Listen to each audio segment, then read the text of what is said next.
Ассалаумағалейкум, қадірлі Қазспорт телеарнасының көрермендері, сіздердің назарларыңызда көкпардан жасөспірімдер арасындағы Қазақстан Республикасының 6-шы чемпионаты. Бұл чемпионат Оңтүстік Қазақстан облысында Шымкент қаласының орталық ипподромында өткен айта кетейік. Сонымен бүгінгі бағдарламамызда Солтүстік Қазақстан облысы мен Жамбыл облысының жасөспірімдер құрамалары өзара кездесуді өткізеді. Және бұл кездесудің алғашқы командасы Солтүстік Қазақстан облысының құрамасы міне мына тізімде өнер көрсетпек. Әуелі Арлан Шәріп бастаған Саяхат Баяш, Ермахан Аймахан, Ерғанат Еркебай, Мәлік Есіркеп, Бекзат Қалданов, Мадияр Қапаров, Дінмұхаммед Құрбанбек, Темірлан Дүйсен есімді жігіттер Солтүстік Қазақстан облысының құрамасы. Ал ортадағы төреші бүгінгі кездесуде Ырыскелді Байтасов, қапталдағы төрешілер Ақылбек Меңдіғалиев, Досан Иламанов және Нұрлан Додай. Міне осы төрт азамат қапталда және ортада әділ төрелігін жасайды. Бүгінгі кездесуде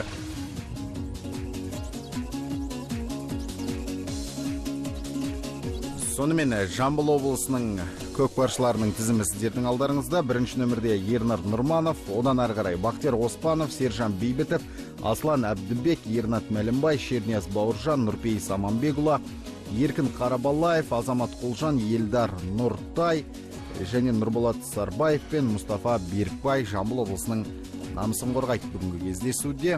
Ал команданың жетекшісі Жамбыл облысы Әулие-Ата көкпар командасының ұлттық спорттың ақсақалдарының бірі. Осы кезінде Жамбыл облысының Әулие-Ата көкпар командасының аяққа тұруына бірден-бір себепкер болған азаматтардың бірі һәм бірегейі Үмбет Күшікбаев. Ал команданы жаттықтыратын Мұхаммедәлі Құралов, ал Әулие-Ата көкпар клубының директоры, жалпы осы жігіттердің баршасын бабына да, басқасына да жауап беретін, қарайтын Нұрдәулет Момынов екенін өздеріңіз жақсы білесіздер. Сонымен кездесу басталды. Бірінші болып серкеге Әулие-Ата жігіттері жетті. Жамбыл облысының намысын биік ұстап жүрген азаматтардың бірі. Өкінішке қарай іріктеу кезеңінде бұл жігіттер Оңтүстік Қазақстан облысының Құлагер көкпар командасына жол берді. Осылайша енді ақтық кезеңдерге, финалдық ойындарға жолдама ала алған жоқ. Соның нәтижесінде енді қазір Солтүстік Қазақстан облысы мен Әулие-Ата өзара ұпай бөліседі. Және бұл ешқандайда екі команда үшін де аса бір қатты маңызға ие деп айта алмаймыз бұл кездесуді.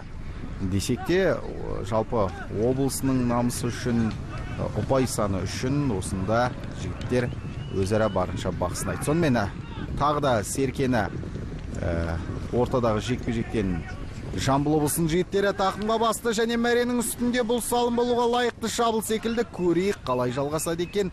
Және жоқ, Ырыскелді Байтасовтың бұл жерде ешқандайда салым болмаған деген пәрменін көрдік, белгісін көрдік.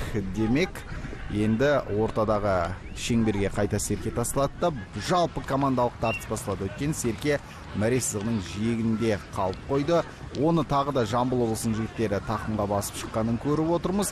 Және бұл жерде Жамбыл облысының палуандары, атап айтқанда Бақтияр Оспанов қазір мәреге қарай жақындаған сәт жекедара шауып келе жатыр. Бұл салым өте тамаша. Ойынның алғашқы минуттарында осылайша Бақтияр Оспанов алғашқы есепті ашып, алғашқы салымды салып отыр. Бақтияр Оспанов 1999 жылы осы Жамбыл облысының төңірегінде туған, астындағы тұлпарын Месси деп атаған екен.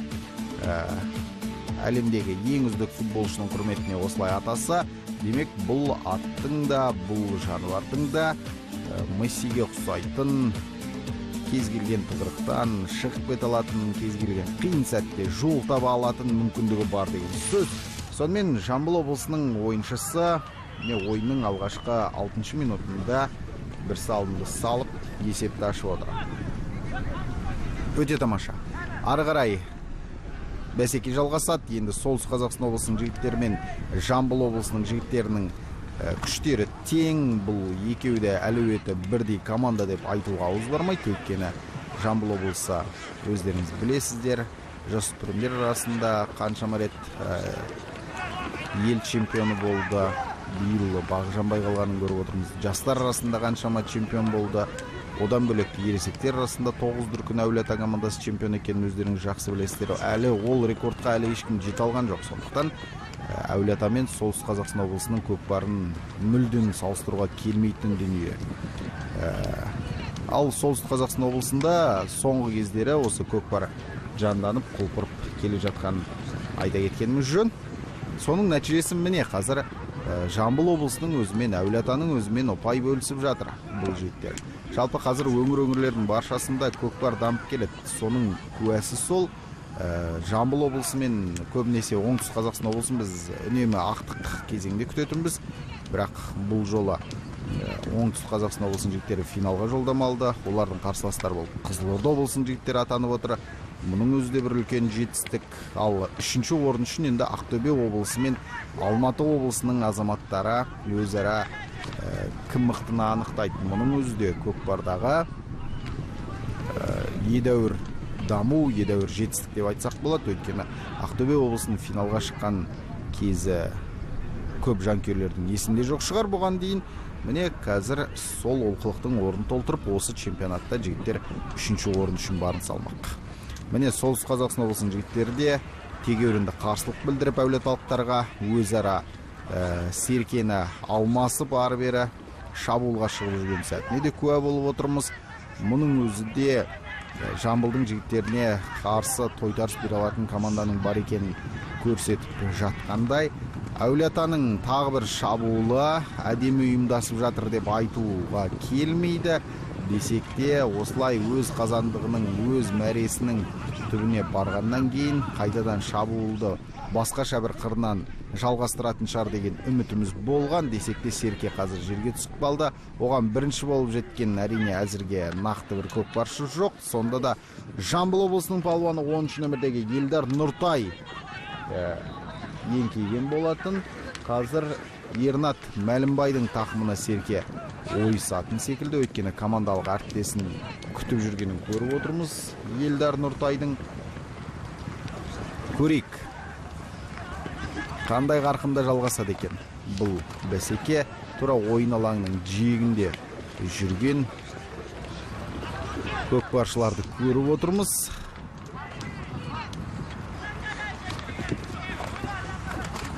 Әлде болса Жамбыл облысының жігіттері Серкені тақымға басқан, бірақ өкінішке қарай Серке ойыннан тыс қалды. Енді ортадағы шеңберде жекпе-жек сайысы болады. Жекпе-жекке міне Ырыскелді Байтасовтың пәрмені берілді. Темірлан Дүйсен және Ернат Мәлімбай.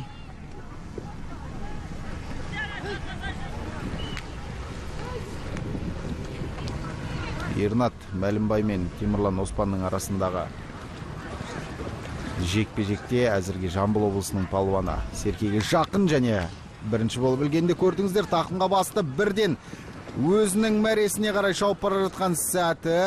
Қараңыздар қалай шықты қалың доданың арасынан. Енді аттың тізгінін кері қарай бұру керек. Міне сол мінеке қараңыздар, ортадағы командалық әріптестері қалай Ернаттың жолын тазалап берді. Нәтижесінде Мәлімбай Ернат 2000 жыл туған шабандоз есепте еселеді. Астындағы тұлпарын шағылған деп атаған екен. Өте қызық есім. Міне шағылғанмен тау шағылмай. Ернат Мәлімбай тағы бір салымның авторы атанып отыр. Есеп 2-0 Жамбыл облысы алда.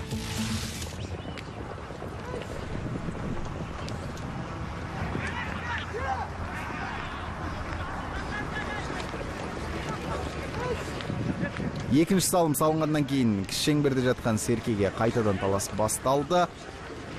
Тағы да сол Жамбыл облысының жігіттері Серкеге бірінші болып еңкеюге барын салғанмен, міне Солтүстік Қазақстан облысының жігіттеріне бұл үлкен мүмкіндік. Осы жерден Серкені көтеріп кету керек, бірақ өздері сасып қалды ма, әлде аттары шабандақ қалды ма, әйтеуір Серкеге бірінші болып жете алған жоқ. Егер 1 минуттың ішінде Серке жерден көтерілмейтін болса, онда ортадағы төреші Ырыскелді Байтасов ойынды тоқтатуға мәжбүр.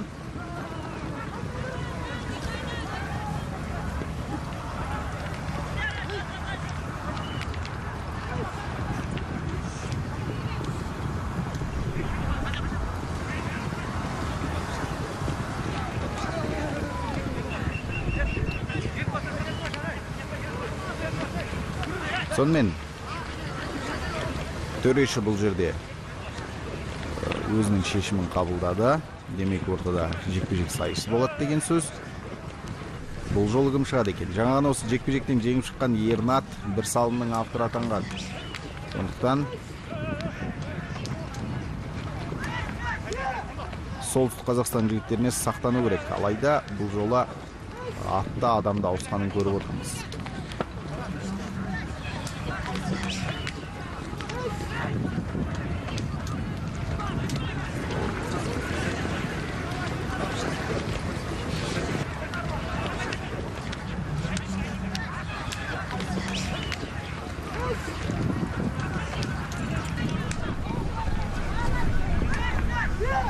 Сонымен әлде болса жекпе-жек сайысы жалғасып жатыр. Бірінші болып серкеге жетуге солтүстік Қазақстан жігіттері барын салғанмен құдды бірдеңеден Арлан Шәріп сескеніп тұрған сияқты. Атымыз атсай болса ештеңеден қорықпауға тиісті. Міне Арлан Шәріп еңкейгенмен қолы аттың тізесінен аспай қалды. Серкеге жете алмай жатыр қанша созылса да. Осындай кезде шіркін-ай сіңірдей созылатын жігіттерді аңсайсың. Әй шіркін-ай, серкеге жете алмай қалды. Бірақ аты ортаны бермей тұр.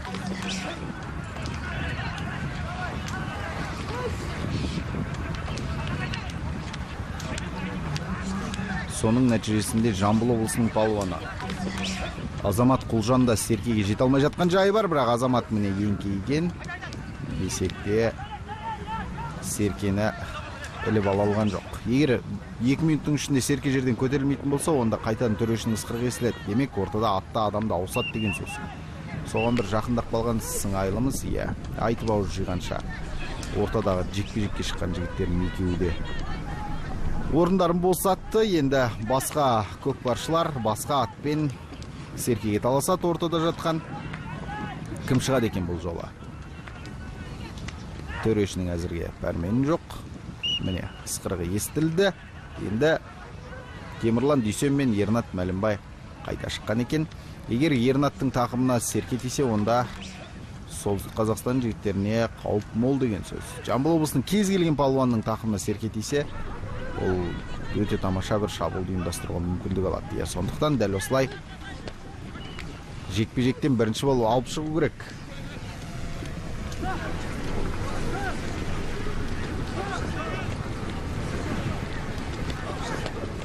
Темірлан Дүйсен серкені жерден көтергенмен, жан-жағының барлығында қаумалап Жамбыл облысының жігіттері жүр. Серкеге талас. Қандай тартыс деңізші, қараңызшы мінекей.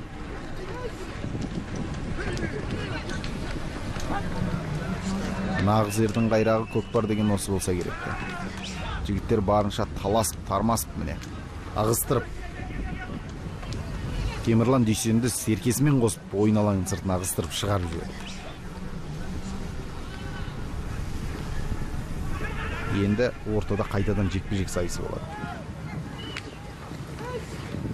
Бақтияр Оспанов пен Ернат Мәлімбай алғашқы есепті ашқан көкпаршылар.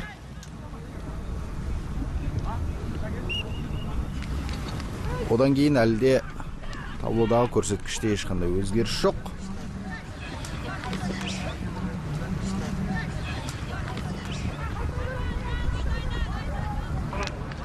Бақтияр Оспанов шыққан екен. Жамбыл облысының атынан Бақтияр Оспанов алғашқы салымның авторы бүгінгі ойындағы. Және оның қарсыласы солтүстік Қазақстан облысының палуаны Қасқатпен Бақтиярдың тек соңынан салып жүр әзір. Бірінші болып жақындауға, бірінші нөмірде өнер көрсетуге тырысып жатқан жоқ секілді. Көрейік. Бақтиярға кішкене серкенің жанына маңайласа,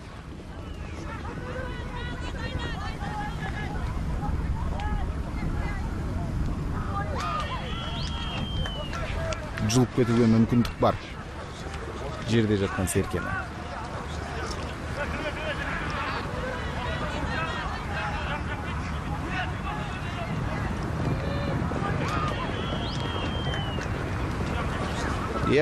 Серкені жерден көтергенімен соңына дейін шабуылды ұйымдастырылмаған көріп отырмыз.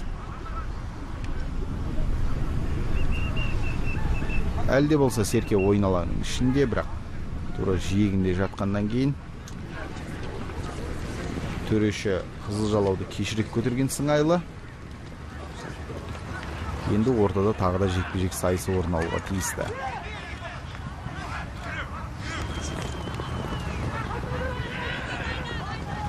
Ортадағы төреші Ырыскелді Байтасов міне сіздердің назарларыңызда. Қостанай облысының ат спорт мектебінің ұстазы.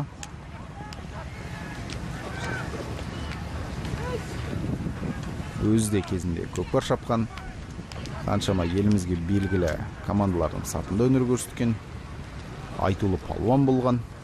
Міне қазір таңда ұлттық спорттан алыстамай төрешілік қызмет атқарып жүрген жайы бар. Өзі негізінен осы оңтүстік Қазақстан облысының тумасы, бірақ қызмет бабымен Қостанайда тұрады қазір.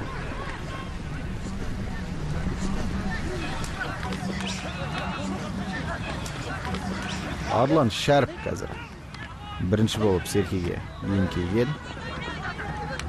Бақтияр Оспанов жаңа ғана жекпе-жекте бірінші нөмірде өнер көрсетсе, бұл жола екінші нөмірде болып өнер көрсетуде. Артында жүр қарсыласының, өйткені солтүстік Қазақстан облысының палуаны мінген ат мықты бұл жерде. Сондықтан да енді барынша жанкүйерлердің де қолдау керек мұндай тұста.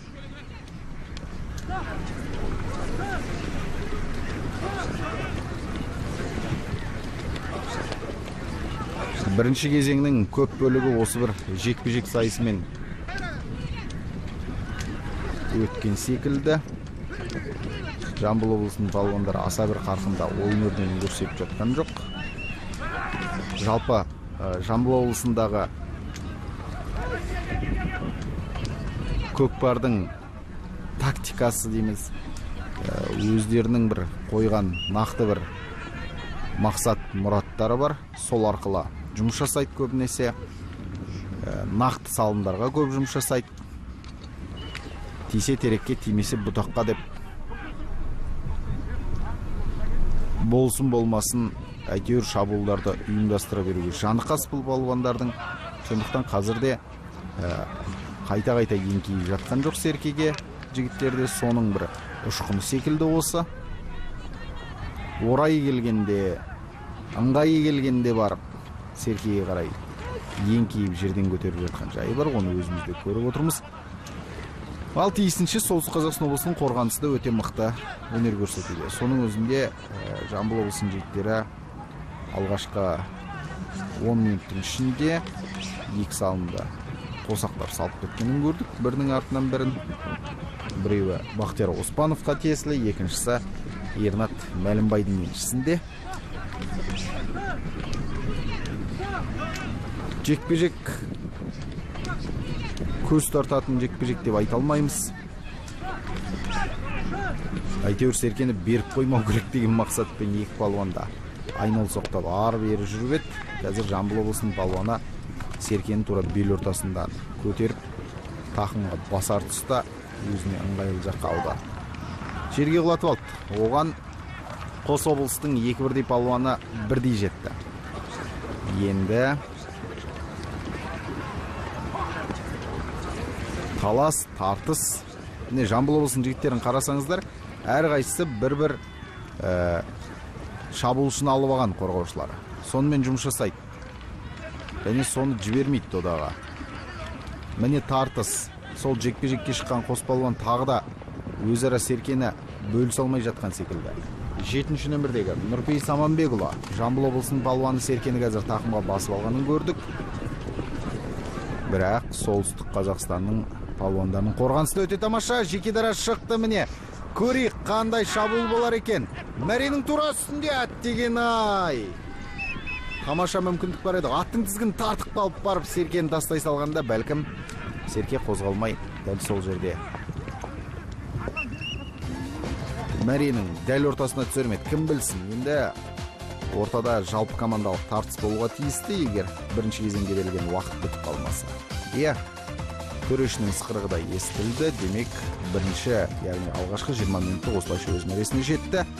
Әулие-Ата 2-0 есебімен алды.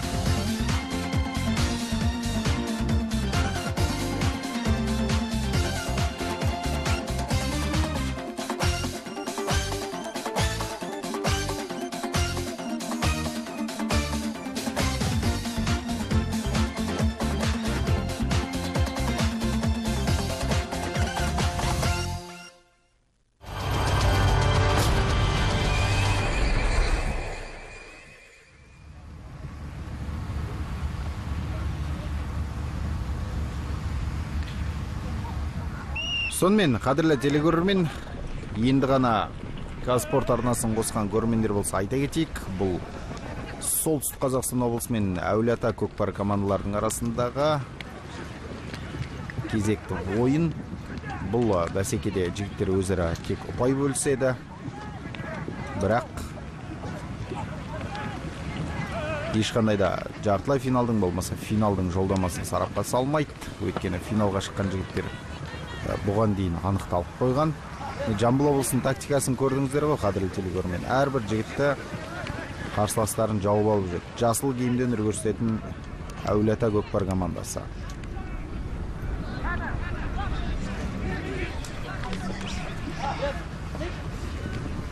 Бірінші кезеңнің қорытындысы бойынша 2-0 есебімен алға шыққан. Нұрдәулет Момыновтың шәкірттері енді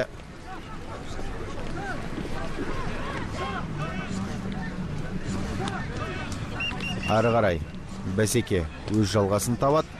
Серке 1 минуттың ішінде жерден көтерілмегендіктен ортадағы төреші Ырыскелді Байтасов ысқырығын шалды. Ортадағы жекпе-жек сайысына кезек берді. Бірінші кезеңнің қорытындысы да дәл осылай аяқталған болатын. Жекпе-жектен жекпе-жек боп, енді екінші кезеңнің де басы осылай басталып жатыр. Арлан Шәріп пен Нұрпейіс Аманбекұлы жекпе-жекте жеңіске жетуге тырысады екеуі де. Бірақ әзірге нақты бір осы палуан бірінші болып Серкеге жетеді ау дейтін тіпті болжамды айта алмай отырмыз, шыны керек.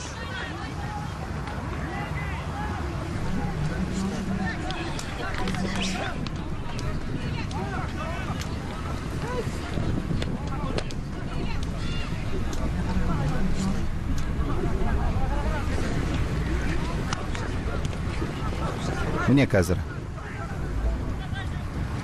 Арлан Шәріп жалпы жекпе-жекте өте тамаша өнер көрсетіп жүр.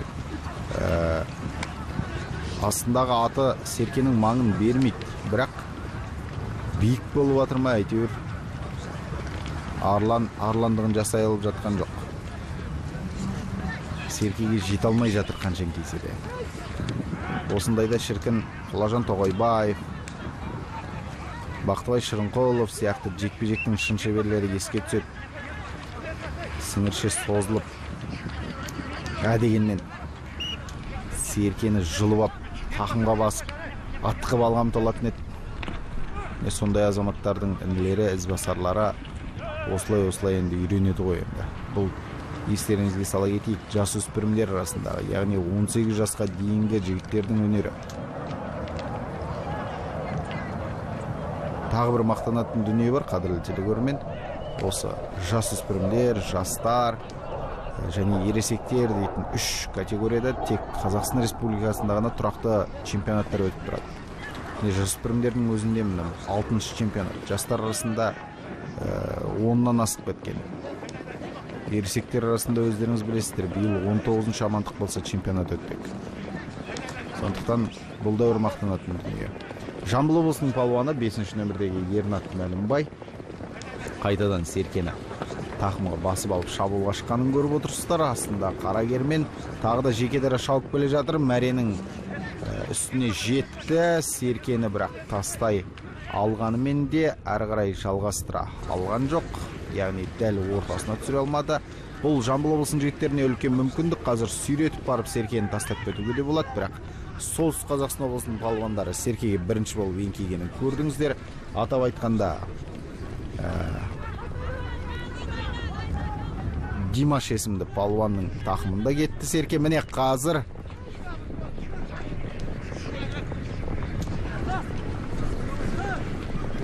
Солтүстік Қазақстан облысының жігіттерінің кезекті бір шабуылы, бірақ аттың шабысына жылдамдығына жылдамдық қоса алған жоқ. Көрейік қалай болар екен. Міне тамаша. Өте тамаша салым. Мәлік Есіркеп, қадірлі телекөрермен. Мәлік Есіркеп осылайша әдемі бір салымның авторы атанып отыр. 2001 жыл туған шабандоз. 17 жасар. Тіпті мына чемпионат болып жатқан кезде 16 жасар палуан бұл. Астындағы тұлпарын Бекіш деп атаған екен. Солтүстік Қазақстан облысының тумасы. Солтүстік Қазақстан облысының жасөспірімдер құрамасының қоржынына ойынның 28-ші минутында бір салым салып берді. Өте керемет, қандай шабуыл десеңізші. Жерден көтерген күйі міне. Қазір жеке дара шауып шығып кетеді. Барлық қарсыластарын қапыда қалдырып. Тағы да сол. Мәлік Есіркеп қазір Серкені тақымға басып алған екен. Бірақ Мәлікке дейтін үміттің оты өшіп бара жатқан секілді. Жамбыл облысының палуандары Серкені өз тақымдарына басып алды. Есеп 2-1. Азамат Құлжан болуға тиісті. Жеке дара қазір шауып мәреге қарай жақындаған сәті. Әттеген ай. Керемет мүмкіндік еді ғой. Мұны да осынан шығарып алды. Жамбыл облысы осындай қателікке осымен 2 рет барып отыр. Әйтпесе есепті еселей түсуге мүмкіндіктері бар еді.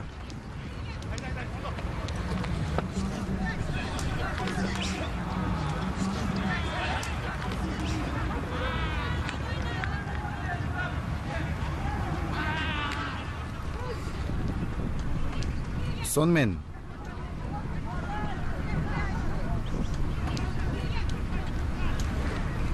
Серке қазір Жамбыл облысының жігіттерінің тақымына түскен. Бақтияр Оспанов, алғашқы салымның авторы, қазір қалың доданы ту сыртынан айналып мәреге қарай жақындап жатқан сәті, және жеке дара шығуға мүмкіндігі бар. Командалық әріптестері қандай қолдау көрсетіп жатқанын қараңыздаршы. Қазір тура мәренің үстіне жақындап қалды. Атты кері бұрып барып, міне ашылуға тиісті. Міне ашылды, және бұл салым. Өте тамаша. Кәдімгі қолмен қойғандай деп осы кезде айтсақ болады. Бақтияр Оспанов екінші салымын салды. Екінші рет таныстырайық.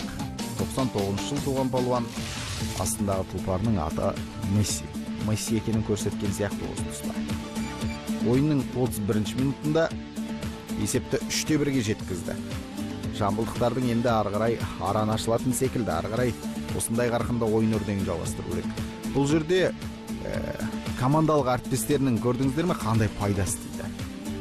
Ешқандай жігіттерді жақындатпай міне мәреге. Ақырын Бақтиярға жол ашып берді. Бақтияр әкелді, қолмен қоя салып Серкені. 9-шы нөмірдегі Азамат Құлжан Серкені тақымға басып алған. Азамат Құлжан лашын дейтін сәйгүлігімен қазір топты жарып мәреге қарай шауып бара жатқан сәтіне куә болып отырмыз. Азаматтығын көреміз. Енді осы тұста мәреге жақындады, және төрешінің шешімі бұл салым. Өте тамаша. Есеп 4-1, қадірлі телекөрермен. Бұл салымның авторы Азамат Құлжан, 2000 жыл туған. Астындағы тұлпары лашын. Жамбыл облысының тумасы ойынның 33 минутында есепті 4-1-ге жеткізіп отыр. Өте керемет. Міне қайталап көріністен байқасаңыздар, күтпеген жерден Серкені тастап кетті және ат тұяғының астында қалып, мәренің қақ ортасына түскенінде көріп отырмыз. Бұл да бір тактика. Қалың доданың арасына көріністен тастап кетсе, бір орында қалатын Серкен. Сіз бен бізге белгілі жайт. Нәтижесі сол. Жігіттер есеп көрсеткіште алға шықты.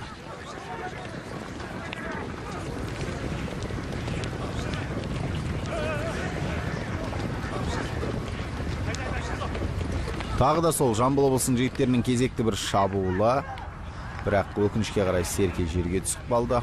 Оны да бірінші болып еңкейіп жерден алған әулиеталықтар.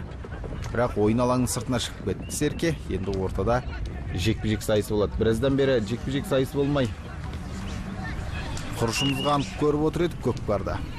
Қайтадан сол жекпе-жекке Арлан Шәріп пен Ернат Мәлімбай шыққан екен. Арлан Шәріп ортаға шықса, ортаны бермейді, өзі алмайды Серкені. Осылай кішкене созып алатын жайы бар. Бұл өзі ұтып атқан командаға уақыт ұстауға таптырмайтын палуан мен таптырмайтын ат екен міне өзі. Еңкейді ау Арлан Шәріп. Бірақ Серкені ала алған жоқ. Тағы да еңкеуге мүмкіндігі бар. Ернат Мәлімбайға кішкене қоя тұру керек секілді. Асықпай алып алғаннан кейін барып тартысса болады.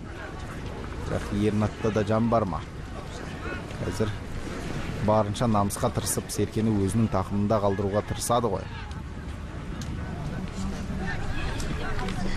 Арлан Шәріптің астындағы ат Арлан екен. Бермейді шіркін. Ортадағы шеңберде жатқан Серкенің маңын бермейді. Міне осылай алыстап кетші айналайын Ернатжан. Енді асықпай алып асын. Лазердің қадірі өтіп жатқан сияқты осы бір тұста қадірлі телегөрмен.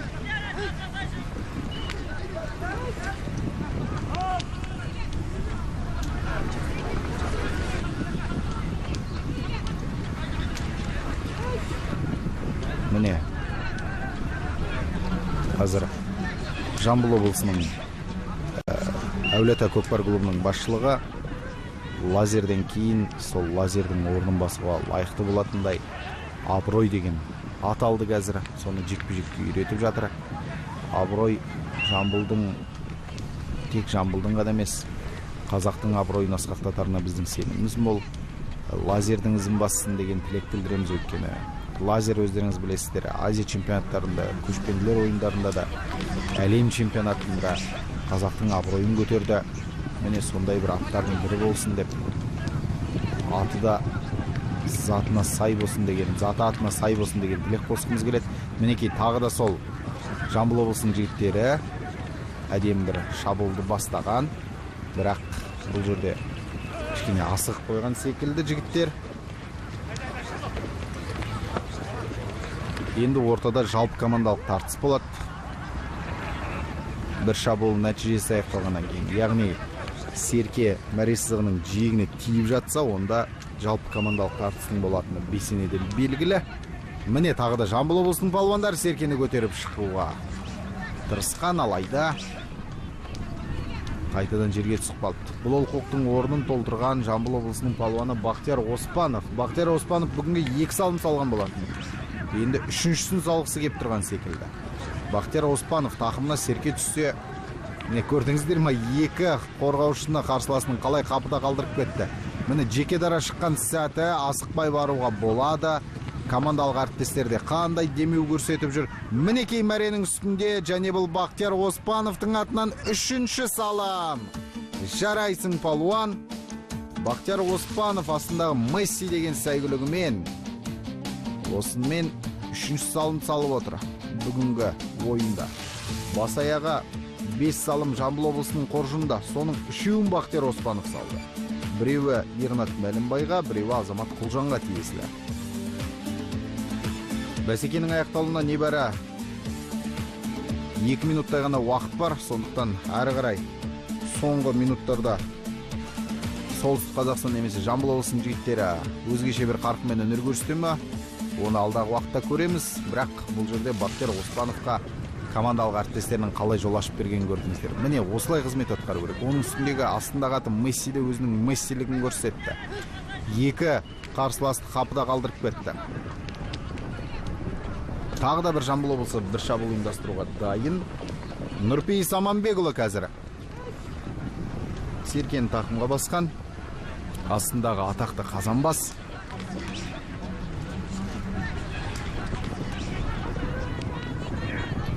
Мінекей, дәу қарагермен алыстан Нұрпейіс атойлап мәреге қарай келе жатқан сәті және жолын тазалап Жамбыл облысының палуандары әлек. Бұл салым өте тамаша. Ойынның соңғы минуты, 40-шы минутта осылайша есеп тесіліп кетіп отыр. Нұрпейіс Аманбекұлы 2000 жыл туған шабандоз. Мінекей, ең соңғы минутта есепті 6-да 1-ге жеткізді. Жамбыл облысының ойыны негізі осылай өрбу керек еді басынан бастап. Бірақ кішкене бір-бірін түсіне алмай жүрді. Жалпы бұл чемпионаттағы бұл жігіттер 2 ойын 3 ойын ғана көрсетті. Сондықтан кішкене ашыла алмай жүрген жайы бар. Осылайша бүгінгі бағдарлама өз мәресіне жетті. Жамбыл облысының жігіттері Солтүстік Қазақстан облысынан 6-та 1 есебімен айласын асырғанын көріп отырмыз. Келесі бағдарламаларда біз 3-ші орын үшін және ақтық бәсекені тамашалаймыз. Аман сау болыңыздар.